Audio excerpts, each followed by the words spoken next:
Hi friends, எல்லாரும் எப்படி இருக்கீங்க? இன்றைக்கி பார்த்தீங்கன்னா கீரை எதுக்காக ஊறுகிறோன்னு பார்த்தீங்கன்னா இந்த அருமையான பொடி செய்யறதுக்காக தான். அது எப்படி செய்யறதுன்னு பார்க்கலாங்க. இதுக்கு வந்து கொஞ்சோண்டு முருங்கைக்கீரை, நிறைய கருவேப்பிலை எடுத்துக்கோங்க. இதெல்லாம் உருகி வச்சிட்டோம். அப்புறம் அம்மா டீ டைம் வந்தாங்க. பஜ்ஜி வடையெல்லாம் சாப்பிட்டோம். சாப்பிட்டு முடிச்சு எப்படி செய்யலான்னு பார்க்கலாம் வாங்க.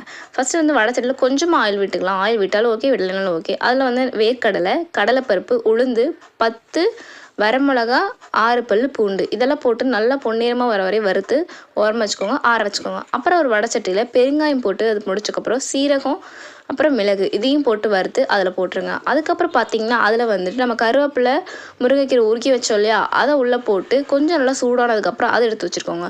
அப்புறம் அதை மிக்சியில் போட்டு இதையும் சேர்த்து ஒரு டிர் பண்ணி எடுத்துக்கிட்டிங்கன்னா இந்த மாதிரி பொடி நமக்கு வந்துடும். அது கொஞ்ச நேரம் ஆற விட்டு இந்த மாதிரி கட்டி இல்லாமல் கிளறி ஒரு டப்பாவில் நம்ம போட்டு ஸ்டோர் பண்ணி வச்சுருந்தோம்னா இது நம்ம எவ்வளோ நாள் வேணால் வச்சுக்கலாம், கெட்டே போகாது. இந்த மாதிரி தோசை ஊற்றி பொடி தோசையாக போட்டு சாப்பிட்டு பாருங்கள். கருவேப்பிலை பிடிக்காதுன்னு சொல்கிறவங்க குழந்தைங்களுக்கு கொடுங்க.